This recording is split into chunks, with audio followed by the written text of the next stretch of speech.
যেখানেই যাই এতদিন পর্যন্ত কথা আসতো না, এখন কিছু মানুষের মুখ দিয়ে দেখি বের হয় যে ওয়াজ মাহফিলে, তাফসির মাহফিলে যেন রাজনৈতিক কথা বলা না হয়। আমিও ওপেন চ্যালেঞ্জ দিলাম, আমাকে যেখানে নিয়ে যাবেন, যেই সাবজেক্ট দেবেন, ওখান থেকে আমি রাজনীতি আরম্ভ করব। আপনি বাধা দেন দেখি। আপনি কবরে নিয়ে যাবেন, কবরেও রাজনীতির তিনটা প্রশ্ন আছে। মার রব্বুকা ওয়া মান নাবিয়্যুকা ওয়া মা দীনুকা, তিনটায় রাজনৈতিক প্রশ্ন। আপনি নিয়ে যাবেন কোথায়?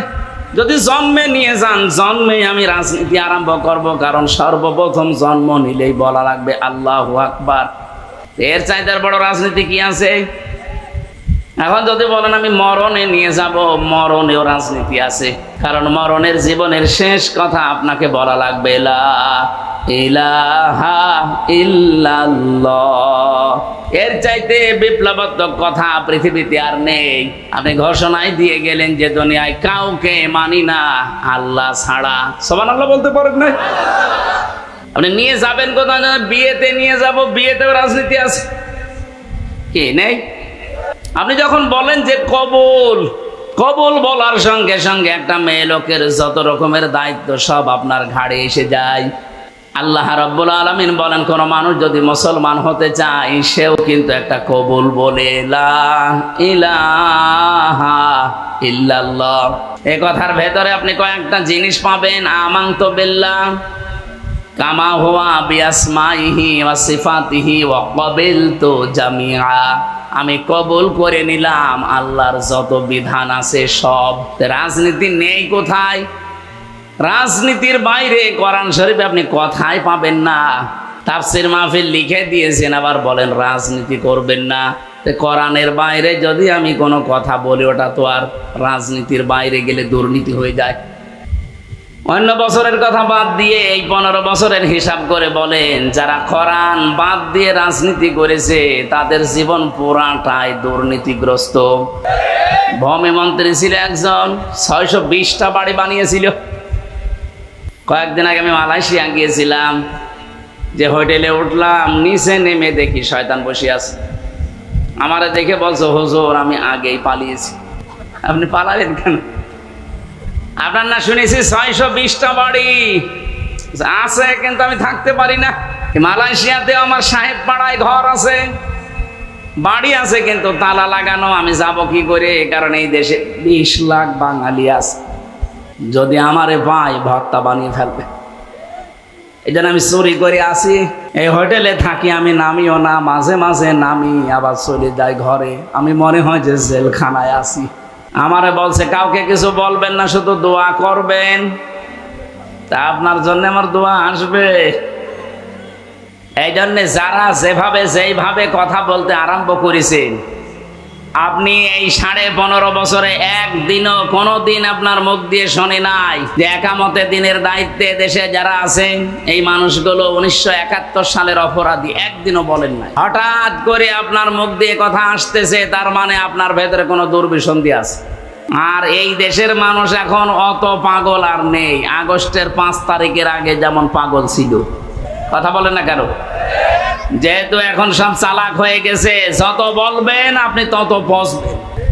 এই দেশে যেই কয়জনই বলল, দেখেন তাদের মানুষ এখন কুকুরের চাইতেও বেশি ঘৃণা করে। যারা 71 শুরু করেছিল, দেখেন এই যে কিশোরগঞ্জের ফজু পাগলায়, ফজলুর রহমান পাগল, ডাকরাম ফজু পাগলা।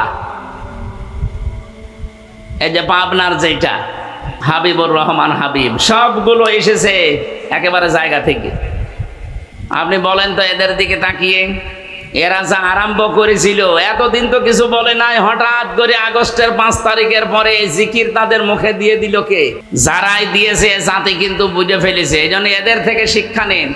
আজকে কিশোরগঞ্জে মানববন্ধন হয়েছে, মিছিল হয়েছে, সংবাদ সম্মেলন হয়েছে, যে ফজু পাগলারে যদি দেওয়া হয় এ জেলা উলট পালট হয়ে যাবে। বিএনপির লোক যারা, তারা বলছে। পাবনাতে হাবিবুর রহমান হাবিবের নামে সংবাদ সম্মেলন করেছে আর এক দল, যে ওরে যদি দেওয়া হয়, ও এসেছে ছাত্রদিক থেকে, ওরে দিলে আমাদের এই জেলা উলট পালট করে ফেলবো। তা আপনারা জামাত ইসলামী বাংলাদেশের বিরুদ্ধে লাগার কথা বলে আসলে তো সরাসরি লাগেন আপনারা ইসলামের বিরুদ্ধে। এ জাতি এখন আমার মনে হয় পাগল, যদি একটু ভালো হয়ে যায় সবই বুঝে ফেলে। এই জন্য এরকম পাগলামি যেন আর কেউ না করে। এই এলাকায়ও যদি এরকম পাগল থাকে, সিরাজগঞ্জে না রেখে পাবনায় পাঠিয়ে দেবে। কি কথা বলেন না কেন? পাগল বাইরে থাকলেই সমস্যা। সেদিন গিয়েছিলাম পাবনায়, যে দেখলাম পাগল বেশি নেই। কর্তৃপক্ষের একজনের সাথে কথা বললাম, বলছে হয়তো পাগল ছিল কিন্তু সব চলে গেছে, আবার যদি পান পাঠাবে। তা আমার মনে হয় সিরাজগঞ্জেরও কিছু মানুষ পাঠানো দরকার, যারা শুধু ওই 47, 52 আর 71 নিয়ে পড়ে আছে, 24-এর কথা তাদের মুখে নেই। এমনও ঘোষণা তারা দিচ্ছে যদি আমরা চেয়ার পাই 24 বলে কিছু থাকবে না। এমন এমন কথা তারা জানায়, যদি এখনই চেয়ার পেলে 24 না 25ও রাখবে। বলেন, আমার যে তেলাওয়াতকৃত আয়াত, আল্লাহ বলেন, হে নবী কি ভয় দেখায় ওরা? আমি আপনাকে কসম দিয়ে বললাম, আনতা হাইল্লুম বিহাদাল বালাদ, আপনি এই নগরীর বৈধ নাগরিক। এই 54 বছরে বাংলাদেশ জামাত ইসলামী প্রমাণ করে ফেলেছে, এই দেশের সত্যিকার অর্থে ভালোবাসার যদি মানুষ থাকে এতে জামাত ইসলামীতে আছে। এরা প্রমাণ দেয়নি, এর চাইতে কি প্রমাণ আপনি নিতে চান আবার বলেন? গত পরশুদিন হিন্দু, বৌদ্ধ, খ্রিস্টান এদের সাথে ভিন্ন ধর্ম অবলম্বী যারা, তাদের সাথে কুষ্টিয়ার বাংলা জামাত ইসলামীর একটা আলোচনা ছিল। আমার 10 মিনিট কথা বলতে দিল। হিন্দু পরিষদের যিনি সভাপতি, উনি কথা বলতে আরম্ভ করে বলছে, হুজুর আপনি এমপি নমিনেশন নিয়েছেন এখানে জামাত ইসলামী থেকে, আপনার পেছনে আমরা আছি, কিন্তু গ্যারান্টি দেওয়া লাগবে, আমাদের কথা দেওয়া লাগবে। এই 54 বছরে বহু মানুষ কথা দিয়েছে, কেউ কথা রাখে নাই, শুধু আমাদের ব্যবহার করেছে। আমরা বিভিন্ন ভয়ে আছি, আমরা বিভিন্ন বৈষম্যের শিকার হয়ে আছি। আমরা যেন এই আশ্বাসটা পাই যে এগুলো সব দূর হয়ে যাবে, আমরা নিরাপদে আপনাদের মতো থাকতে পারবো। আমি ওনাকে ওই দিন গ্যারান্টি দিয়ে বলেছি, আমাদের আমির ডক্টর শফিকুর রহমান উনি জানিয়েছে দেশের মসজিদ যেমন পাহারা দেওয়া লাগে না, মন্দিরও পাহারা দেওয়া লাগবে না যদি ইসলাম ক্ষমতায় আসে। হ্যাঁ, কথা বলেন, কথা বলেন। ওনারা আশ্বাস পেয়েছে, বলেছে যে আমরা সামনে চেষ্টা চালাবো ইনশাআল্লাহ। গত পরশুদিন গোবিন্দ পরামানিক বাংলাদেশের হিন্দু মহাজোটের মহাসচিব উনি জানিয়েছে, দেশে জামাত ইসলামী যদি ক্ষমতায় আসে তাহলে এই দেশে সবচেয়ে বেশি নিরাপদে থাকবে অন্য ধর্মের মানুষেরা। একজন হিন্দু মানুষে কথা বলছে আর আপনি বলছেন না। এই জন্য বৈধ নাগরিক এই দেশের আমার মনে হয় যারা ইসলাম ভালোবাসে, দেশ ভালোবাসে মন থেকে, তারা। রব্বুল আলামিন বলেন, আমি যেখানে থেকে তেলাওয়াত করেছিলাম এই জায়গা থেকে, ফালাকতা হামাল আকাবাতা ওমা আদরাকা মাল আকাবা। হে নবী, তারা গিরিপথ পাড়ি দিতে রাজি না। এদেশে অনেকেই শর্টকাটে সোজা জান্নাতে যেতে চায়। শর্টকাটে সোজা জান্নাতে যাওয়ার কোনো রাস্তা আল্লাহ কোরআনে দেয়নি, আল্লাহ আকাবাটা দিলেন। তারা গিরিপথ, দুর্গম পথ, এই কঠিন পথ পাড়ি দিতে এরা রাজি না, অথচ এই গিরিপথ পাড়ি দিয়ে আমি আল্লাহ জান্নাত রেখে দিয়েছি। বলেন সুবহানাল্লাহ। গিরিপথটা কি? যারা সত্যিই একেবারে শুরু থেকে শেষ পর্যন্ত কোরআন একবারও পড়েছে, তারা এই গিরিপথে পা বাড়িয়েছে। গিরিপথের বর্ণনা আল্লাহ দিচ্ছেন এই দুর্গম পথটার। 1 নম্বরে ফাক্কু রাকাবা। ফাক্কুন মানে মুক্তি, রাকাবা মানে দাস। যারা দাস মুক্তির জন্য দুনিয়াতে কাজ করে, এই আয়াতের একেবারে শেষের দিকে পাবেন, উলাইকা সাহাবুল মাইমানা। রব্বুল আলামিন বলেন, এই মানুষগুলোই সৌভাগ্যশালী, এরাই ডানপন্থী, এই মানুষগুলোই সফল হবে। তাহলে প্রথম কর্মসূচি, বাংলাদেশে যদি সফল হতে চান, দুনিয়া আখেরাতে যদি আপনি সৌভাগ্যশালী আল্লাহর দরবারে হতে চান, এই কর্মসূচি এই দেশে হাতে নেওয়া লাগবে। আর আমি কোরআনের সাথে মিলিয়ে দেখলাম বাংলাদেশ জামাত ইসলাম এটা হাতে নিয়েছে। ফাক্কু রাকাবা মানে কি বললাম? দাস মুক্তি। প্রথা নেই, তাহলে আয়াত কি করবেন? ওই জামানায় মানুষ বেচা কিনা চলতো, মানুষ মানুষকে দাস বানিয়ে রাখতো। এখন এই সিস্টেম নেই, কিন্তু এই আয়াতটা তো ব্যাখ্যা করা লাগবে। এখন ব্যাখ্যায় নিয়ে আসতে হলে এভাবে নিয়ে আসতে হবে আপনাকে। পৃথিবীতে মানুষ হয়ে যারা মানুষের দাসত্ব করে, মানুষের গোলামি করে, এখান থেকে যারা মানুষকে মুক্ত করে আল্লাহর গোলাম বানাতে চায়, আল্লাহর দাস বানাতে চায়, তারা এই দেশে সফল হবে। আর এটা বাংলাদেশ জামাত ইসলামী করছে। তারা চায় জমিন আল্লাহর, এখানে আইন চলবে আল্লাহর।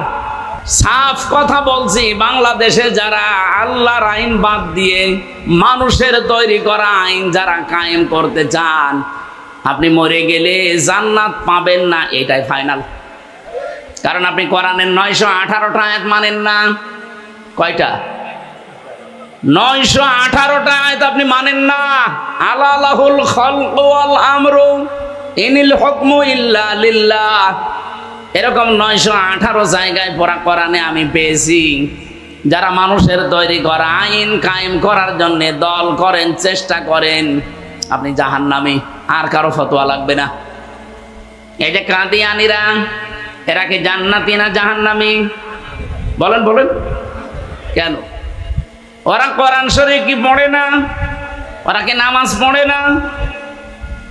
কোরআনের 6666টা আয়াতের ভেতরে সবগুলোই তারা বিশ্বাসও করে, কম বেশি মানেও। শুধুমাত্র সূরা আহজাবের 40 নম্বর আয়াতের 4 ভাগের 1 ভাগ একটা শব্দ মানে না, বিশ্বাসও করে না, মানেও না। মা কানা মুহাম্মাদুন আবা আহাদিম মির রিজালিকুম ওয়ালাকির রাসূলুল্লাহি ওয়া খাতামান নাবিয়্যিন। ওরা বলে মা কানা মুহাম্মদ ঠিক আছে, আবা আহাদিম মির রিজালিকুম তাও ঠিক আছে, মানলাম। ওয়ালাকির রাসূলুল্লাহ এটাও ঠিক আছে, কিন্তু খাতামান নাবিয়্যিন উনি যে শেষ নবী এটা মানে না। ওরা বলে শেষ নবী আর একজন আছে, গোলাম মোহাম্মদ কাদিয়ানী। বলেন নাউজুবিল্লাহ। বিবেক যদি থাকে, যদি কুকুরে প্রসাব আপনার বিবেকে না করে, ভাবেন ওরা কোরআন শরীফের মাত্র একটা আয়াতের 4 ভাগের 1 ভাগ ওরা মানে না, এজন্য ওরা কাফের। কাদিয়ানীদের সাথে ছেলে মেয়ে বিয়ে দেওয়াও জায়েজ। বলেন বলেন। আর যেই লোকটা বলে যে এখানে জমিন আল্লাহর, কিন্তু আইন আমরা বানিয়ে চালাবো, সে কোরআনের 1 আয়াতের 4 ভাগের 1 ভাগ না, অলরেডি 918টা আয়াত সে মানে না। সে তো কাফেরের বাপ। বলেন। আমি আপনাকে বাঁচাতে চাই, আমার নিজের কোনো স্বার্থ এখানে নেই। কোরআনের চোখ, হাদিসের চোখ লাগিয়ে দেখতে পাচ্ছে আপনি জাহান্নামে যাচ্ছেন, ফিরে আসেন। এরপরও যদি কারো মন মানসিকতার পরিবর্তন না হয়, আমির হামজা না, আমির হামজার বাবা না, আমার মনে হয় কাবার ইমাম যদি এখানে ওয়াজ করে আপনার কিছুই হবে না। নবীদের মুখে ওয়াজ শুনেছিল আবু জেহেল আর আবু বকর, 2 জনের নামের আগে আবু আছে। এক আবু কোরআন শোনার পরে জান্নাতি হয়ে গেছে, আবু বকর সিদ্দিক। আর এক আবু কোরআন শোনার পরে ওর ঈমান বাড়ে নাই, ওর শয়তানি বেড়ে অলরেডি জাহান্নামী হয়ে গেছে। কথা বলেন না কেন? প্রথম আবু হয়ে গেলেন সিদ্দিক, উনি তো আবু বকরই ছিলেন। সত্যকে সত্য শোনার পরে, জানার পরে যখন দ্বিধাহীন চিত্তে মেনে নিলেন যে না আমার কোনো প্রশ্ন নেই, নবীজি বললেন তোমাকে আজকে আমি আর খালি হাতে ফেরত দেব না। মেরাজের মতো এত বড় কঠিন কাহিনী যখন বিশ্বাস করে ফেলেছো, আজকে থেকে তোমার নামে একটা লকব লাগিয়ে দিলাম, তুমি শুধু আবু বকর না, আবু বকর সিদ্দিক। ও সিরাজগঞ্জবাসী, সত্যকে সত্য জানার পরে যারা সত্যিই মেনে নিতে পারে প্রশ্ন ছাড়া, দ্বিধাহীন চিত্তে, তারা কিয়ামতের দিন আবু বকর সিদ্দিকের সাথে জান্নাতে থাকবে। আর যারা সত্যকে সত্য জানার পরও আবু জেহেলের মতো মানে না, ওই মানুষগুলো কিয়ামতের দিন জাহান্নামে থাকবে আবু জেহেলের সাথে। এদেশে কর্মসূচি সবার আছে কম বেশি, কিন্তু কোরআন কেন্দ্রিক এই 5টা কর্মসূচি জামাত ইসলামী বাংলাদেশে আছে। এরা চাই মানুষকে আমরা মানুষের তৈরি করা আইন থেকে, গোলামি থেকে মুক্ত করে আল্লাহর গোলাম বানাতে চাই। যদি এই কর্মসূচি জামাত ইসলামী বাংলাদেশে না থাকে, এই জামাত করারও দরকার নেই। এই কথা বলেন কেন? আমরা কোনো ব্যক্তির গোলাম হতে চাই, কোন দলের গোলাম হতে চাই? আমরা গোলাম হব কার? কিন্তু সেই দলের ভেতরে কোরআন কারীমের বর্ণিত এই গুণগুলো আমরা পাবো, মাস্ট বি আবু বকরের মতো সেখানে যাব। তাহলে আজকে থেকে সিদ্ধান্ত আপনার উপরে, ৭৩টা দলের ভেতরে যারা আল্লাহর তৈরি করা আইন কায়েমের জন্য চেষ্টা চালায়, যারা মানুষকে দাস মুক্তি করতে চায়, মানুষের গোলাম থেকে আল্লাহর গোলাম বানাতে চায়, আপনি চোখ কান বুঝে তাদেরকে সাপোর্ট করবেন। যেই দল পাবেন এরকম সেই দলে যাবেন। আমি আপনাকে জামাত ইসলামী, ইসলামী ছাত্র শিবির, ইসলামী ছাত্রী সংস্থা করতে বলছি না, কিন্তু কোরআনে বর্ণিত এই নিয়মটা যেখানে পাবেন সেখানে যাবেন। আমি জামাতে পেয়েছি, জামাতে গেছি। কোন দলের ভেতরে এই কর্মসূচি আমি পাইনি। 2 নাম্বারটা কি? আও ইউতামুন ফি ইয়াউমিন যী মাসগাবা, যারা দুর্ভিক্ষের সময় মানুষের খাবার পৌঁছিয়ে দেয়, এই কর্মসূচিটাও বাংলাদেশ জামাত ইসলামীর হাতে আছে। এক কথা বলেন না কেন? এই 14 বছরে তো তারা দেখিয়েছে। এমনকি আগস্টের 5 তারিখের পরে দেখেন, এই যে ফেনীতে, কুড়িগ্রামে, নেত্রকোনায় কি অবস্থা তৈরি হয়েছিল। এদেশে তো কত দল আছে, কই কেউ তো এভাবে এগিয়ে গেল না। 65 বছরের মুরব্বী ডাক্তার শফিকুর রহমান এই পর্যন্ত পানির ভেতরে নেমে খাবার পৌঁছিয়েছে। এটাকে আমি বানালাম? বলেন বলেন। তে বাস্তবতা আমি যেখানে দেখতে পাচ্ছি যে কোরআনের সাথে এদের জীবন চরিত্র মিলে যাচ্ছে, সেটা বাদ দিয়ে আমি যাব কোথায়? খাবারের ব্যবস্থা করা লাগবে। দুর্ভিক্ষের সময় অসহায় মানুষ যারা, তাদের কাছে কত মানুষের ব্যাংকে টাকা ছাতা পড়ে যায়। 50 কোটি টাকা ব্যাংকে পড়ে আছে, কেন ওখান থেকে 5 কোটি টাকা একটু দুর্ভিক্ষের সময় ছড়িয়ে দেওয়া যায় না? কি করবেন টাকা নিয়ে? এখনই যদি চোখ বন্ধ হয়ে যায়, এই টাকায় আপনাকে জাহান্নামে নেওয়ার কারণ হবে।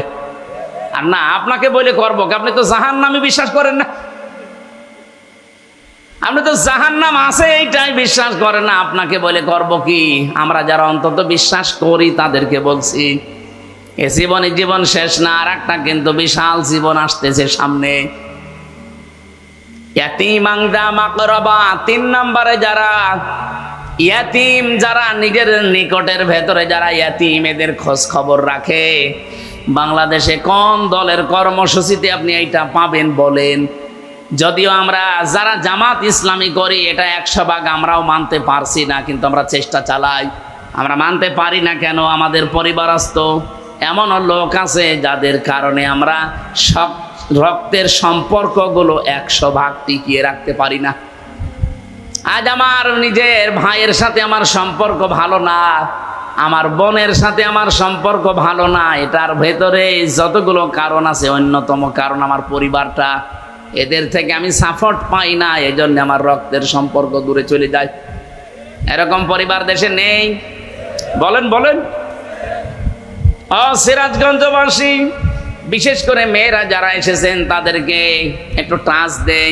শুধু নামাজ পড়া, রোজা রাখার, কালো বোরকা পরা ইবাদত না। নবীজি বলেন, কোন স্ত্রী যদি চায় যে আমার স্বামী আরো বেশি দিন বেঁচে থাক, আমার স্বামীর হায়াত বেড়ে যাক, আমার স্বামীর সন্তান সম্পদ আরো বৃদ্ধি পাক, ওই মহিলা যেন স্বামীকে বলে, স্বামী আর যাই করো, রক্তের সম্পর্কগুলো ঠিক রাখো। কিন্তু আজ হাজারো পরিবার এই স্ত্রীর কারণে স্বামী বাধ্য হয় রক্তের সম্পর্ক ছিন্ন করতে। কথা বলেন কথা বলেন। এই জন্যে আমাদের যে রিপোর্ট বই আছে, দেখবেন এখানে একটা ধারায় লেখা আছে, প্রত্যেক সপ্তাহে অন্তত একদিন পারিবারিক বৈঠক করা লাগবে। পারিবারিক বৈঠকে কি আমরা একে অন্যকে কি গোতা দেই? ওখানে কোরআন থেকে হাদিস থেকে পড়ে শোনানো হয়, তালিম করা হয়।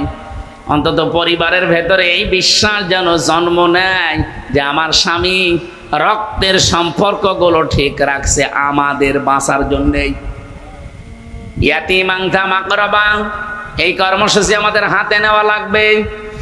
আও ইতামুন ফি ইয়াউমিন যী মাতরাবা, ধনী মলিন যারা অসহায়, যে মানুষগুলো কাজ করে খায়, এদের সামনে যে মানুষগুলো এগিয়ে যায়। এই যে ভীষণ গরম গেল কয়েকদিন, আমি নিজে দেখেছি কুষ্টিয়াতে বাংলাদেশ জামাত ইসলামী শুধুমাত্র একটা দল পেলাম, 1 প্যাকেট স্যালাইন, 1 প্যাকেট পানি, 1 বোতল পানি আর কিছু শরবত নিয়ে ধুলি মলিন যারা কাজ করে খায়, রাস্তায় থাকে, তাদেরকে নিয়ে এই গরমে খাওয়াচ্ছে। অনেকে আবার টিটকারি করে যে এ আর কয় টাকা, তাই আপনি কয় টাকা দিয়েছেন? এক বোতল পানি 20 টাকা, একটা স্যালাইন 10 টাকা, 30 টাকা, অন্তত 30টা টাকা করেও তো তারা দিচ্ছে এই গরমে। আপনি কয় টাকা দিয়েছেন? নিজে তো ভালো কাজ করতেই পারে না, যে কেউ করে ও সহ্য করতে পারে না। চট্টগ্রামে যে খাল খননের জন্য, পরিষ্কার করার জন্য যারা দায়িত্বে আছে, ওরা বলেছিল 400 কোটি টাকা দেন, আমরা এই কাজ করব। বাংলাদেশ জামাত ইসলামীর সিংহ পুরুষ আলহাজ শাহজাহান চৌধুরী, সাবেক এমপি, উনি বলেছে 1 টাকাও দেওয়া লাগবে না রাষ্ট্রের। আমরা জামাত ইসলামী 10 টাকা 50 টাকা কালেকশন করে 1 কোটি টাকা দিয়ে এটা পুরা পরিষ্কার করে দেব, অলরেডি দিয়েছেও। তামাম দুনিয়া প্রশংসায় ভাসছে। কিন্তু দুঃখজনক হলেও সত্য, যারা ওই যে 400 কোটি টাকা চেয়েছিল তারা বলছে না, খাল ভালোভাবে পরিষ্কার হয়নি। জুতা দিয়ে পিটানোর দরকার না। তারা একটা টাকা না নিয়ে নিজেদের টাকা দিয়ে পরিষ্কার তো করেছে, আর তোমার কাছে দিলে তুমি 400 কোটি টাকা খেয়ে ফেলতে। প্রশংসা করার তো দূরের কথা, আরো বদনাম করছে। ওরা তো কোরআন থেকে এটা নিয়েছে ধলি মলিন, যারা মাত্রাবা মানে ধলি মলিন, যারা রাস্তায় থাকে, যারা কাজ করে খায়, এরকম মানুষের কাছে যারা খাবারের ব্যবস্থা করে পৌঁছিয়ে দেয়, তাদের এই ধোলা মলিন চেহারায় হাসি নিয়ে আসে। এই কর্মসূচি বাংলাদেশে যেই দলে পাবেন, আপনাকে আহ্বান জানালাম ওই দলে যোগ দেবেন, তাহলে জীবনে সফল হতে পারবেন। অনেক মানুষ এরকম আছে যে না, আমি কোনো কিছুতে নেই, আমি নিরপেক্ষ। এটা একটা টাটকা শয়তান। পৃথিবীর কোন নবী নিরপেক্ষ ছিল না, কোন সাহাবী নিরপেক্ষ ছিল না। আপনাকে যে কোনো একটা পক্ষ নেওয়া লাগবে, হয় শয়তানের না আল্লাহর। কথা বলেন না কেন? যারা বলে যে না আমি কোনো কিছুতে নেই, কিন্তু দলে দলে দেখবেন এমন মানুষকে সাপোর্ট করে যার চরিত্র শয়তানের চাইতেও খারাপ। সূরা আরাফের 83 নাম্বার আয়াতটা একটু বাড়িছে, মিলাবেন তো আপনারা?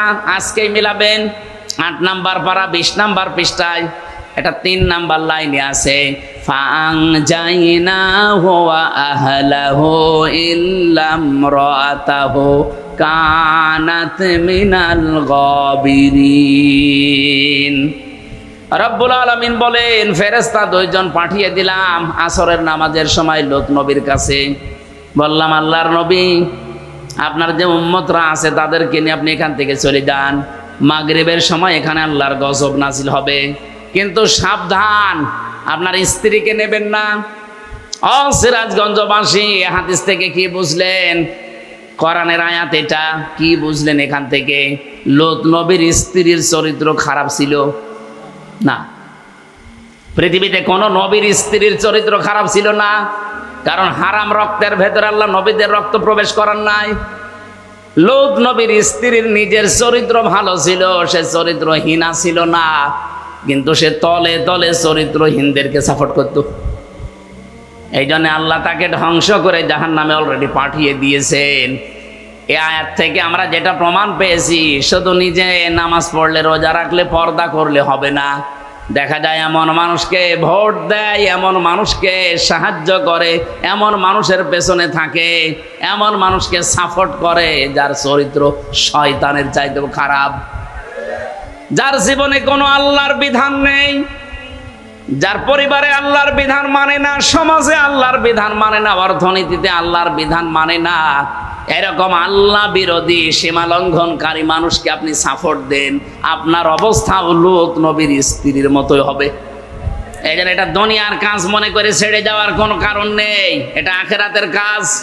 মাইয়াশফা শাফাতান হাসানাতান ইয়াকুল্লাহু নাসিবুম মিনহা ওয়া মাইয়াশফা শাফাতান সাজ্জিয়াতান ইয়াকুল্লাহু কিফলুম মিনহা।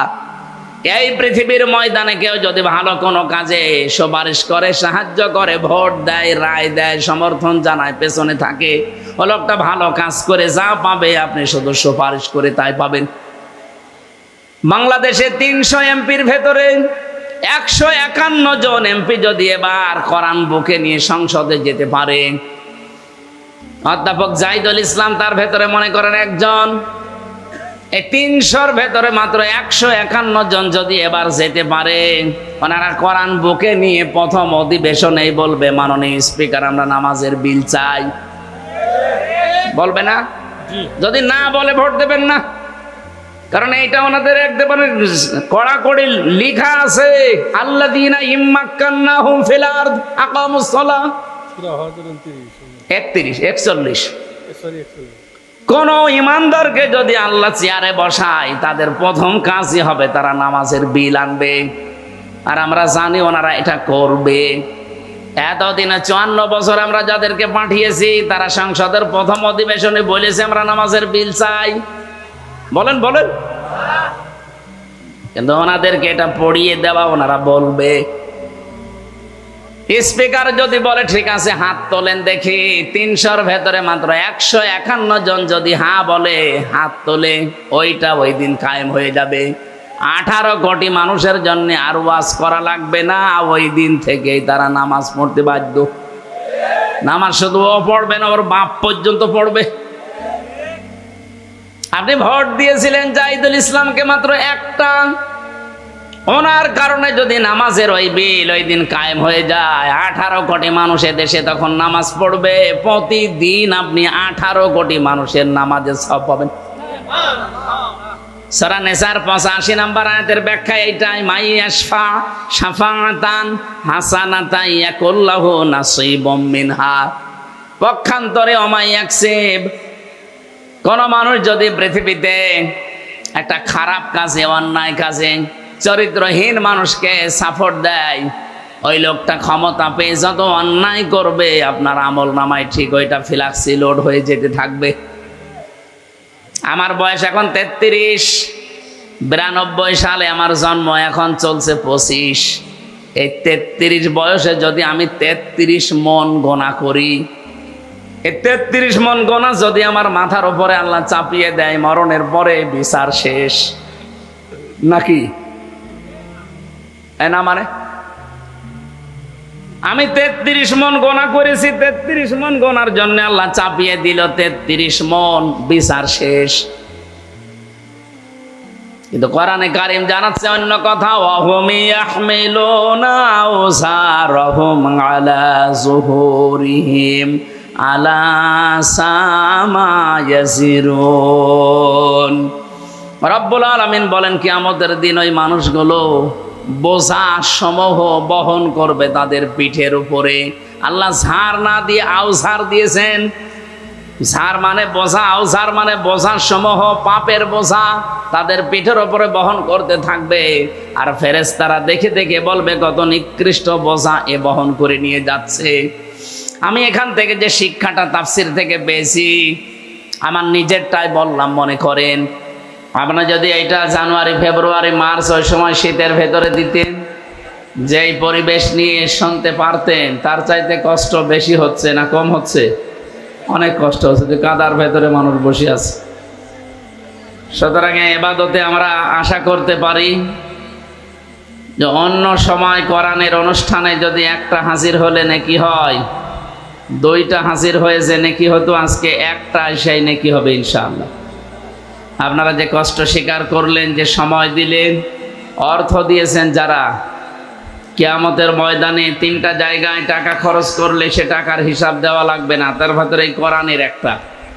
কেউ যদি কোরআন প্রচারে, কোরআন শিক্ষায়, কোরআন কায়েমে, এই সমস্ত জায়গায় তার নিজের অর্থ সম্পদ আর সময় খরচ করে, কিয়ামতে আল্লাহ জবাব যখন শুরু করবেন, এগুলো বাইরে রাখবেন। এজন্য আমরা সব সময় কোরআন কেন্দ্রিক যেন জীবন চালাই, আমাদের কিয়ামতের ময়দানে যেন আল্লাহর কাছে জবাব দেওয়াই না লাগে। বলেন আমিন। আমরা সূরা বালাদের যে প্রথম 2টা আয়াত পড়লাম, কি বুঝলাম এখান থেকে? 1500 বছর আগে বিশ্বনবী মুহাম্মদুর রাসূলুল্লাহকে তারা অবৈধ ঘোষণা দিয়েছিল মক্কার জন্য। তারা সুর তুলেছিল যে উনি আমাদের দেবতাদের বিরুদ্ধে কথা বলে। আমার মনে হয় 1500 বছর পর এই বাংলাদেশে এখন অনেকের ভেতরে সে আবু জেহেল, আবু লাহাবের প্রেতাত্মারা ভর করেছে। আপনি দেখেন, এদের মুখে 24-এর কোনো আলোচনা পাবেন না। এদের মুখে আলোচনা আসলেই হয় 71, নাই 47, নাই 52, আমরা ওগুলোর বিরুদ্ধে না, ওগুলো ন্যায়সঙ্গতভাবে আমরাও মানি, কিন্তু আপনাকে 24 মানা লাগবে তো আগে, কারণ এটা রিসেন্টলি। আমি 71 দেখি নাই, আমি 52 দেখি নাই, আমি 47ও দেখি নাই, কিন্তু আমি 24 দেখেছি। কথা বলেন না কেন? আগামীতে দেশ যদি চলে 24-এর চেতনায় চলবে। কথা তুললে আপনাকে কেন পুরাতন কথা বলা লাগবে?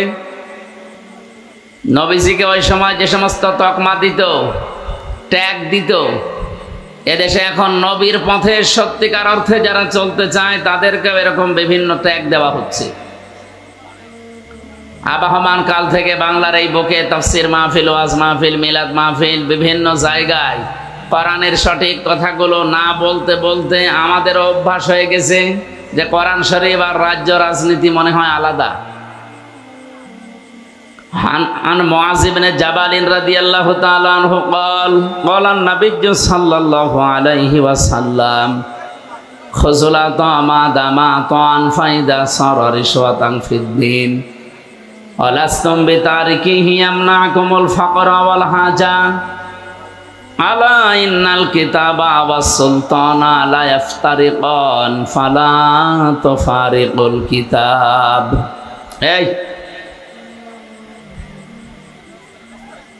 এখানে কেউ যান মিটিয়ে দেন, না একটু তাড়াতাড়ি করেন। শয়তান তো আর বসে নেই, শয়তান তো শয়তানি করার জায়গা পাচ্ছে না। দেন, 2টাকে 2 দিকে সরিয়ে দেন, বাকিগুলো এদিকে চলে আসে। সুবহানাল্লাহ আলহামদুলিল্লাহ লা ইলাহা ইল্লাল্লাহ। এই জিকির করেন তো আগে। সুবহানাল্লাহ আলহামদুলিল্লাহ লা ইলাহা ইল্লাল্লাহ লা ইলাহা ইল্লাল্লাহ মুহাম্মাদুর রাসূলুল্লাহ। সিরাজগঞ্জবাসী, আপনি যে কোরআনের সাথে মিলান হাদিসের এই যে বাণীটা পড়লাম, হযরতে মুআয ইবনে জাবাল, একজন বিখ্যাত সাহাবী, নবীজি যখন তাকে ইয়েমেনের গভর্নর করে পাঠাচ্ছিলেন, ঘোড়ার রেকাবের ভেতরে অলরেডি তিনি পা দিয়ে ফেলেছেন। এবার রওনা করবেন, নবীজি তাকে বললেন, তোমাকে একটা দেশের দায়িত্ব দিয়ে পাঠালাম, হাদিয়া তোহফা তুমি গ্রহণ করতে পারবা ওই পর্যন্ত যতক্ষণ ওটা হাদিয়া থাকে, কিন্তু কোনো হাদিয়া তোহফা যদি ঘুষের পর্যায়ে পড়ে ওইটা আর নেওয়া যাবে না। কিন্তু আমি আশঙ্কা করছি যুগ জামানা এমন আসবে, অনেকেই বাধ্য হবে, তার প্রয়োজন, তার বাস্তবতা তাকে এই হাদিয়ার নামে ঘুষ খেতে। বলেন তো, 1500 বছর আগের কথা এখনো বাংলাদেশে মনে হয় নবীজি এইমাত্র বলে গেল। ওই সময় তিনি জানিয়েছিলেন, আলা ইন্নাল কিতাবা ওয়াস সুলতানা লা ইফতারিকান, সাবধান থাকবা, ভালো করে শুনবা, অতি শীঘ্র এমন একটা যুগ জামানা এসে যাবে যে জামানার মানুষেরা বলবে রাজ্য রাজনীতি আর কোরআন শরীফ আলাদা। বলেন কতদিন আগের কথা এটা, এখন বাস্তবে 100 ভাগ ফলে যাচ্ছে।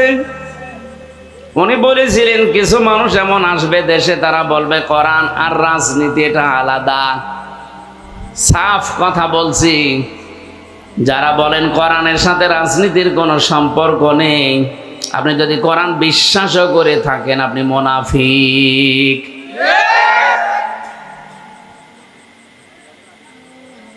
ফালা তুফারিকুল কিতাব, হে আমার উম্মতেরা সাবধান, কোনদিন আল্লাহর কিতাবের রাজনীতি থেকে নিজেকে আলাদা করবা না।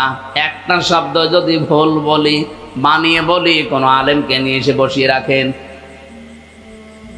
নবীজি বলেছিলেন এমন সময় দুনিয়াতে আসবে, ওই জামানার মানুষগুলো কথা বলবে যে কোরআন শরীফ আর রাজ্য রাজনীতি এটা আলাদা। ফালা তুফারিকুল কিতাব, তোমাদের আদেশ দিলাম, ফালা কখনোই না, তুফারিকুল কিতাব, তোমরা কিতাবের রাজনীতি থেকে আলাদা হবা না। কারণ কোরআনের রাজনীতির বাইরে যারা রাজনীতি করে এরা দুর্নীতিবাজ। বাংলাদেশ জামাত ইসলামী থেকে 18 জন এমপি এই দেশে উপহার দিয়েছিলাম। এ পৃথিবী প্রমাণ করে দিয়েছে 18 জনের জীবনে 1 টাকা দুর্নীতি পাওয়া যায়নি। কথা বলেন না কেন? 2 জন মন্ত্রী ছিল, অণুবীক্ষণ যন্ত্র দিয়েও খুঁজে চায় না, দুর্নীতি পায়নি। মাওলানা মতিউর রহমান নিজামী রহমতুল্লাহ আলাইহে, আল্লাহর এই শহীদ বান্দা, মন্ত্রিত্ব চালিয়ে 36 টাকা বেঁচেছিল, রাষ্ট্রকে ফেরত দিয়েছে। বাংলাদেশের ইতিহাসে মনে হয় এই প্রথম। এর আগে কেউ দিতে পেরেছে? বলেন বলেন। শিল্পমন্ত্রী থাকাকালীন আমার কুষ্টিয়াতে যে চিনির কল আছে, সে 1965 সালে এটা তৈরি। আজ পর্যন্ত শুধুমাত্র 3 বার লাভ হয়েছে, তাছাড়া আজ পর্যন্ত কোনোদিন লাভ হয়নি, প্রত্যেক বছর লস হয়েছে। মাওলানা মতিউর রহমান নিজামী যে 3 বছর মন্ত্রী ছিলেন, শিল্পমন্ত্রী, ওই 3 বছর শুধু লাভ হয়েছিল। এই জন্য আমরা গ্যারান্টি দিতে পারি, এই দেশে দুর্নীতি মুক্ত করার জন্য জামাত ইসলাম আর শিবিরের বাইরে কল্পনাও করা যায় না। আপনি রাগ করলেন আর ভালো বললেন, আমার দেখার দরকার নেই। সত্য কথা যেটা, এটা আমি বলছি, আপনি চ্যালেঞ্জ দেন। 200-র উপরে উপজেলা চেয়ারম্যান ছিল, সবগুলো দুর্নীতি মুক্ত। 252 জনের উপরে উপজেলা চেয়ারম্যান, ভাইস চেয়ারম্যান ছিল, সবগুলো দুর্নীতি মুক্ত। 1000-এর উপরে প্রায় ইউনিয়ন চেয়ারম্যান ছিল, সবগুলো দুর্নীতি মুক্ত। 1500-র উপরে প্রায় মেম্বার ছিল, একটাও দুর্নীতিগ্রস্ত না। আমি যে তালিকা বললাম, বানিয়ে বলি না, এই সবগুলো দেখে দেখে বললাম। বাইরে যত দল আছে আপনি বলেন, তারা তো এই 54 বছরে পালাক্রমে গেছে। একটা মানুষকে দেখান যে তার জীবনে দুর্নীতি নেই। আপনাকে এর চাইতে কি দেখানো লাগবে? এর চাইতে বেশি দেখাতে হলে আমার মানুষ দিয়ে হবে না, জিবরাইলকে নিয়ে আসা লাগবে। এই জন্যই তো আমরা গ্যারান্টি দিতে পারছি। আমিরে জামাত ডক্টর শফিকুর রহমান হাফিজাহুল্লাহ উনি ঘোষণা দিয়েছে, বাংলাদেশে 296 জন অলরেডি প্রার্থী উনি ঘোষণা দিয়ে ফেলেছে, আরো 4 জন বাকি আছে। যদি এই মানুষগুলো নির্বাচিত হতে পারে, 100 টাকা দিয়ে যদি তারা নির্বাচিত হয়, 5 বছর পরে ওই 100 টাকাই থাকবে, 1 টাকাও বাড়বে না। আপনি জিজ্ঞাসা করেন ওনাকে বলেছে কিনা? আমার যেদিন ঘোষণা হয় জানিয়েছে যে কয় টাকা নিয়ে এমপি হবেন, এমপি 5 বছর থাকার পরে ওই 1টা টাকাও বাড়বে না, বাড়লে খবর আছে। আপনি বাংলাদেশে 73টার উপরে দল আছে, 49টা শুধু নিবন্ধিত। শেষে আমাদের নিবন্ধন ফিরিয়ে দিয়ে 50টা হয়েছে। যতগুলো নিবন্ধিত দল, আমি চ্যালেঞ্জ দিলাম, যদি ঘোষণা দিতে পারে যে আমার দল থেকেও যদি কেউ এমপি হয়, মন্ত্রী হয়, 5 বছরে তার 1টা টাকা বাড়বে না, আরো কমে যাবে, আমার মনে হয় কোনো দল থেকে এমপি দাঁড়াবেই না। চিন্তা করবে ছাতা করে করবো কি? আমি আসি এ রাস্তায় 10 কোটি টাকা খরচ করে 100 কোটি টাকার মালিক হওয়ার জন্যে। আরে কি ঘোষণা দিল যে 1টা টাকাও নাকি বাড়বে না? ও ছাতা আমার দরকার নেই, আমি সুবহানাল্লাহ জিকির করি। এই ময়দানগুলোতে সত্যি করে বলছি, আমরা কোরআনের কথাগুলো সঠিকভাবে না বলতে বলতে আমাদের অভ্যাসী হয়ে গেছে। এখানে মনে হয় কবরের কথা বলা লাগবে, সে কবরের কথাও তো আপনারা বলতে দেন না। কারণ কবরের ভেতরে প্রথমে আপনাকে নেওয়ার সময় যে কথা আমরা বলি আপনার জীবনের সাথে তো মেলে না। কবরে প্রথম নম্বরে বলা হবে বিসমিল্লাহি ওয়া আলা মিল্লাতি রাসূলিল্লাহ, আল্লাহর নামে রসুলের দলে তুলে দিয়ে গেলাম। আপনি আল্লাহর নামেও নেই, রসুলের দলেও নেই। এই কথা বলেন না কেন? আন আবি যাররিন রাদিয়াল্লাহু তাআলা আনহু قال قال النبي صلى الله عليه وسلم من ادعى ما ليس له فليس منا وليتبوأ مقعده من النار। মুসলিম শরীফের হাদিস। নবীজি বলেন, কোন ব্যক্তি যদি এমন জিনিসের দাবি করে যে জিনিসটা তার না, জোর করে হোক, জবরদস্তি করে হোক, দখল করে হোক, চাঁদাবাজি করে হোক, ছিনতাই করে হোক, চুরি করে হোক, কোন মানুষের জিনিস যদি নিজের দখলে নিয়ে নেয়, তার দুইটা শাস্তি অনিবার্য। এক নম্বরে ফালাইসা মিন্না, ওই দিন থেকে সে আমার উম্মত আর নেই। সিরাজগঞ্জবাসী, বিবেক দিয়ে একটু চিন্তা করেন, আগস্টের 5 তারিখের পর থেকে এই দেশে কত মানুষ এমনও জিনিসের মালিক হয়ে গেছে যে জিনিস তার না। কথা বলেন। তা আপনি নবীর উম্মতি তো নেই, আপনাকে আমি বিসমিল্লাহি আলা মিল্লাতি রাসূলিল্লাহ বলে মিথ্যা কথা বলে করব কি? অন্যের জিনিস যারা নিজের দখলে নিয়ে নিয়েছেন, কান খাড়া করে শোনেন, যদি ওই জিনিস ফেরত না দেন, আপনি নবীর উম্মত থেকে খারিজ হয়ে গেছেন। অনেকে আবার এই হাদিস শোনার পরে দেখি বলে যে তাহলে বাংলাদেশ জামাত ইসলামী নবীর উম্মত নেই কেন? কারণ তারা ইসলামী ব্যাংক দখল করেছে। এত বড় ডাহা মিথ্যা কথা আপনি বলতে পারলেন? এই দেশে কয়েকদিন আগে একজন ঘোষণা দিয়েছিল, ইসলামী ছাত্র শিবির 1971 সালে রগ কেটেছে। বলেন তো, ছাত্র শিবির প্রতিষ্ঠা হয়েছে 1977 সালে, 71 সালে রগ কাটলো কি করে? ভণ্ডামি তো একটা শেষ থাকে। আমার মনে হয় মেয়াদ উত্তীর্ণ গাঁজা খেয়ে এই কথা বলা সম্ভব। কারণ মেয়াদওয়ালা গাঁজা খায় যারা, আমি তো দেখি লালনের মাজারে তো গাঁজার ফ্যাক্টরি, ওখানে যারা গাঁজা খায় ওরা মেয়াদ উত্তীর্ণ গাঁজা খায় না, মেয়াদ দেখেই খায়। এই জন্যে ওরা এরকম উল্টা পাল্টা বকে না, ওরা চুপ করে থাকে, গাঁজা খেয়ে পড়ে থাকে, কারণ পুলিশে পাহারা দেয় যে গাঁজা খান আমরা আসি। কিন্তু এই যে 77 সালে যাদের জন্ম, তাদের উপর যদি 71-এর দোষ কেউ চাপিয়ে দেয়, আমার মনে হয় এরা গাঁজা খেয়েছে ঠিক, মেয়াদ উত্তীর্ণ গাঁজা। যেই লোকটা বললো যে ইসলামী ব্যাংকও ছিনতাই হয়ে গেছে, আপনি এই কথা বললেন কি করে? ইসলামী ব্যাংক যাদের, তারা ফেরত পেয়েছে, ছিনতাই হলো কি করে? ও ব্যাংকে আপনার? বলেন। যাদের মাথার ঘাম পায়ে ফেলে ব্যাংকটা তৈরি করা, তাদেরটা হাত ছাড়া হয়ে গিয়েছিল, ছিনতাই হয়ে গিয়েছিল, এখন তারা সেটা ফেরত পেয়েছে। হ্যাঁ, আপনারও কোনো জিনিস যদি এই 15 বছরে হারিয়ে যায়, ছিনতাই হয়ে যায়, কেউ কেড়ে নেয়, সেটা যদি আপনি ফেরত পান, তাহলে এই হাদিসের শাস্তির আওতা মুক্ত থাকবেন। কথা বোঝা গেছে? এই 15 বছরে যদি আপনার দোকান কেউ কেড়ে নেয়, আপনার জমি কেউ দখল করে নেয়, আপনার ঘর বাড়ি কেউ নিয়ে নেয়, আপনার কাছে টাকা পয়সা কেউ চাঁদাবাজি করে হোক, যে কোনো কায়দায় নিয়েছে, এটা যদি এখন আপনি ফেরত পেয়ে যান, আপনি এই হাদিসের শাস্তির আওতা মুক্ত থাকবেন। দ্বিতীয়টা আর একটু কঠিন আছে, অলিয়াতাবাওয়া মাকআদাহু মিনান নার। নবীজি বলেন সে যেন জাহান্নামে নিজের একটা স্থান তৈরি করে নিল। বলেন নাউজুবিল্লাহ।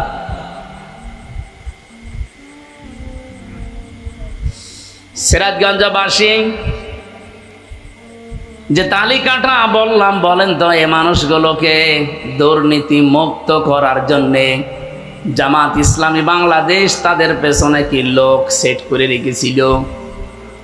একটার পেছনেও একটা লোক সেট করা ছিল না, তাদের ভেতরে শুধু ভয়টা তৈরি করে দিয়েছিল এই সাংগঠনিক মাধ্যমে। আমার আল্লাহর কার? এখনো যারা আছে মন থেকে, যারা একামতে দিনের কাজ করে, এই মানুষগুলোর ভেতরেও শহীদ আব্দুল কাদের মোল্লার মতো আল্লাহর ভয় আছে। 33 বছর বয়সে আমি 33 মন গণা করেছিলাম, আল্লাহ আমাকে চাপিয়ে দিয়েছে। কিন্তু এমন এমন গণার কাজের আঞ্জাম আমি দুনিয়ায় রেখে গেলাম, আমি মরে গেলাম, কিন্তু গণা এখনো মরে যায়নি। আমি একটা বই লিখেছিলাম, আমি মরে গেছি কিন্তু বই তো মরে নাই। ওইটা দেখে যত মানুষ খারাপ হবে ওইটা পড়ে। এই যে হুমায়ুন আহমেদ একটা বই লিখেছিল, ওইটা দিয়ে সিনেমা তৈরি হয়েছে, পবিত্র ভালোবাসা। বিয়ের আগে যত সুন্দর ভালোবাসাই হোক, ওটা পবিত্র থাকে। ভালোবাসা তো হবে বিয়ের পর, কিন্তু যারা বিয়ের আগে ভালোবাসা করে, এটাকে পবিত্র রাখে না, অপবিত্র করে ফেলে। ওইটা দিয়ে সিনেমা বানিয়েছে একজন মুসলমান, মেয়ে আর হিন্দু ছেলেকে দিয়ে। আমি উপন্যাসে পড়েছিলাম সেইটাই নাকি সিনেমা তৈরি করেছে। ওটা বিভিন্ন ভাষায় ডাবিং হয়ে বিভিন্ন দেশে মানুষ দেখছে। একজন মুসলিম মেয়েকে, বোরকাওয়ালা মেয়েকে, পর্দাশীলা মেয়েকে কি করে কালার করা যায় সেইটা লিখেছে। বলেন তো এই লোকটা মরে গেছে কতদিন আগে, কিন্তু এই বইটা তো মরে যায়নি। ওর লিখিত জিনিস নিয়ে যত রকমের কত কিছু তৈরি হবে। আর মুসলমানের ফরজ একটা বিধান পর্দা, এটা নিয়ে বিশ্বের বিভিন্ন মানুষ খারাপ ধারণা করবে। উনি হয়তো 80 বছর বয়সে মরে গেছে, 80 মন গোনা ছিল ওনার। কিয়ামত আসতে আসতে 80 মন থাকবে না, 80,000 মন হয়ে যাবে। আমি তো বাংলাদেশে আয়াত পড়ার পরে দেখি বহু মানুষ এমন আছে নিজের জীবনে হয়তো 100 মন গোনা করেছিল, কিয়ামতের দিন 100,000 মন নিয়ে উঠবে। এই কারণে এই জন্য এমন মানুষকে সাপোর্ট করা ঠিক না, তার পেছনে থাকা ঠিক না। আপনি হয়তো মরে গেলেন, সেই লোকটাও মরে গেল, কিন্তু সে এমন এমন কাজের আঞ্জাম দিয়েছে। আমরা শুধু শুনি যে সাত গায়ে জারিয়া, না, শুধু সাত গায়ে জারিয়া নেই, গোনায় জারিয়া আছে। কি কথা বলেন? খালি মরে গেলে সাত গায়ে জারিয়া সব যেতে থাকে, সুবহানাল্লাহ আলহামদুলিল্লাহ পড়লাম। আরে ভাই, গোনায় জারিয়াও তো আছে। আমি এমন একটা দল তৈরি করলাম, আমি মরে গেছি কিন্তু দল তো মরে যায়নি। ওই দলে যারা আছে তারা সাদাবাজি করে না, এরকম দল দেশে নেই? আসতে বলেন। এমন একটা দল আমি বানিয়েছি যারা মানুষের বাড়ি ঘর ভেঙে দেয়, আগুন লাগিয়ে দেয়, যাদের ধর্ষণে সেঞ্চুরি করেন, মানুষের পায়ের রগ কেটে দেয়। এইরকম মানুষগুলো আমি রেখে গেলাম। আমি তো নেই, কিন্তু দল তো আছে। আমি হয়তো 50 মন গোনা করে মরে গেছি, কিয়ামতের দিন যখন উঠবো তখন গোনা হবে 50,000 মন।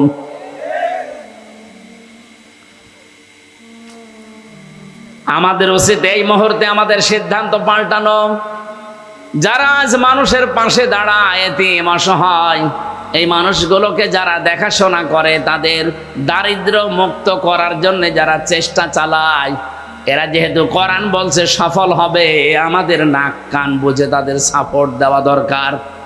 এরপরেও যদি কারো মনে না লাগে, সূরা বালাদ যেন সে বাড়ি যেয়ে পড়ে, সুম্মা কানা মিনাল্লাযীনা আমানু ওয়া তাওয়াসাউ বিস-সাবরি ওয়া তাওয়াসাউ বিল মারহামা।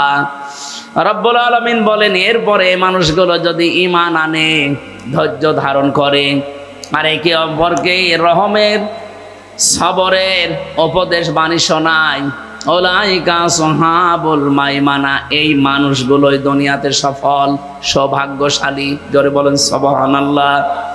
কোরআনে বর্ণিত এই 5টা কর্মসূচি যেই দলে পাবেন, ওই দলে যোগ দেওয়ার জন্য আপনাকে আমি হাতে পায়ে ধরে বলছি, কারণ আল্লাহ বলে এরা সফল।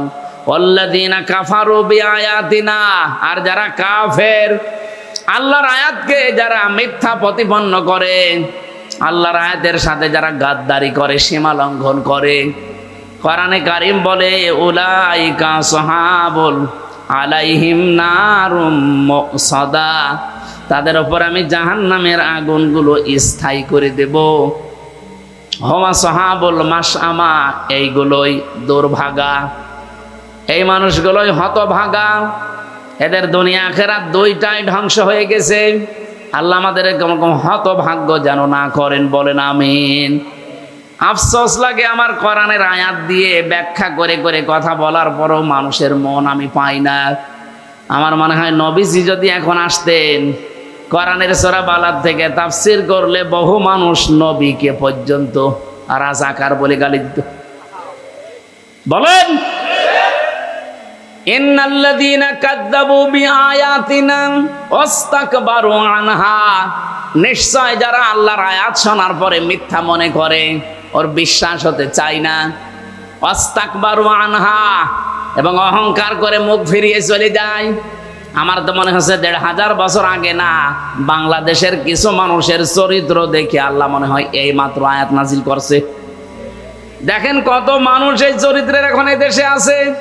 আল্লাহ আয়াত শোনার পরে বিশ্বাস করা দূরের কথা, মিথ্যা প্রতিপন্ন করে, মনে করে না এরকম কথা থাকার কথা না, মানে টেনে টেনে বলছে।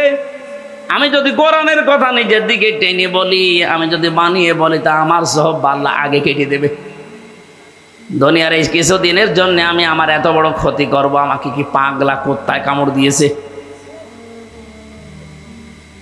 আল্লাহর আয়াত শোনার পরে যাদের বিশ্বাস হতে চায় না, মিথ্যা প্রতিপন্ন করেন, আবার অহংকার করে ঘাট ঘরান, সাফ কথা শোনেন। আল্লাহ পাক বলেন, লা তুফাত্তাহু লাহুম আবওয়াবুস সামা, তাদের জন্য আকাশের একটা দরজা খোলা হচ্ছে না, হবে না। তুফাত্তাহু এটা মজারে, বর্তমান, ভবিষ্যৎ, প্রেজেন্ট, ফিউচার, বাবের বহু বছর আবওয়াব, একটা দরজা আপনার জন্য খোলা হচ্ছে না, হবেও না কোনোদিন। ওয়ালা ইয়াদখুলুনাল জান্নাহ, আপনি জান্নাতেও যেতে পারছেন না, পারবেনও না, এইটাও মজারে। আল্লাহ বলেন কতদিন ওরা জান্নাতে যাবে না জানো? হাত্তা ইয়ালিজাল জামালু ফি সাম্মিল খিয়াত, সূচের ছিদ্র দিয়ে যতদিন উট প্রবেশ করে যেতে না পারে। সূচের ছিদ্র দিয়ে উট প্রবেশ করা যেরকম অসম্ভব, এই যে চরিত্রের কথাগুলো বললাম, এই মানুষগুলো জান্নাতে যাওয়া এরকম অসম্ভব। আর আমার দৃষ্টিতে বাংলাদেশে এরকম কিছু মানুষ আমরা এখন দেখতে পাচ্ছি। এজন্য তাদের ওয়াজ না, তাদের ওয়াশ করা লাগবে। বুখারী শরীফ, কোরআন শরীফ দিয়ে ওদের কিছুই হবে না, ওদের বাকারি শরীফ লাগবে। আমরা যারা এখানে আছি, আমাদের কোরআন শরীফ দিয়ে, বুখারী শরীফ দিয়ে কাজ হবে বলেন বলেন ইনশা। ওয়া কাযালিকা নাজিসিল মুজরিমিন, আল্লাহ পাক বলেন আমি মুজরিম, পাপিষ্ঠ যারা, এই মানুষদেরকে এইভাবে শাস্তির আওতায় আনবো। লাহুম মিন জাহান্নামা মিহাদু ওয়া মিন ফাওকিহিম গাওয়াশ ওয়া কাযালিকা নাজিসিজ জালিমিন। আল্লাহ একটা ধরন দিলেন আযাবের, যে কিভাবে শাস্তি দেব দেখো। এদেরকে কবরে রেখে আসবে মানুষেরা, কবরের উপরে আমি আল্লাহ জাহান্নামের চাদর লাগাবো আর নিচে আগুন লাগাবো। যতই উপরে ফুল দেন না কেন, আল্লাহ পাক বলেন নিচ থেকে আগুন লাগাবার উপরে জাহান্নামের চাদর দিয়ে ঢেকে দেব। এই জন্য আপনাকে আমি সংশোধনের জন্য আহ্বান জানাচ্ছি, ফিরে আসেন, এক্ষুনি সময়। কারণ আপনার কোনো গ্যারান্টি নেই, আমারও গ্যারান্টি নেই। বসে আছি, উঠবো সে ভরসা আছে। এই মুহূর্তে কোরআনে বর্ণিত এই 5টা কর্মসূচি যেখানে পাবেন, ছুটে সেখানে যাবেন, সফল হতে পারবেন। কারণ আল্লাহ নিজে জানিয়েছেন, ফালাকতাহামাল আকাবা, হে নবী আপনি দেখবেন এই গিরিপথ, এই দুর্গম পথে আসতে তারা রাজি না, কিন্তু আমি আল্লাহ জানালাম এই পথ পাড়ি দিয়েই আমার জান্নাত। বলেন সুবহানাল্লাহ। আল্লাহ আমি সহ যারা এসেছি, সারা বালাদের এই কর্মসূচিগুলো আমাদেরকে মেনে চলার তৌফিক এই মুহূর্তে দান করো। বলেন আমিন।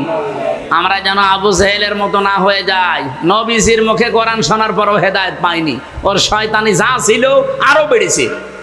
এই সিরাজগঞ্জে কামারখন্দে সদরে যদি আবু জেহেলের মতো মন কারো থাকে, কোরআনের আলোচনায় ওর আবু বকরের মতো ঈমান বাড়বে না, আবু জেহেলের মতো ওর শয়তানি বাড়বে। দেখবেন আগামী থেকে যারা এসে এরকম কথা বলবে যে তাফসীর হয়েছে না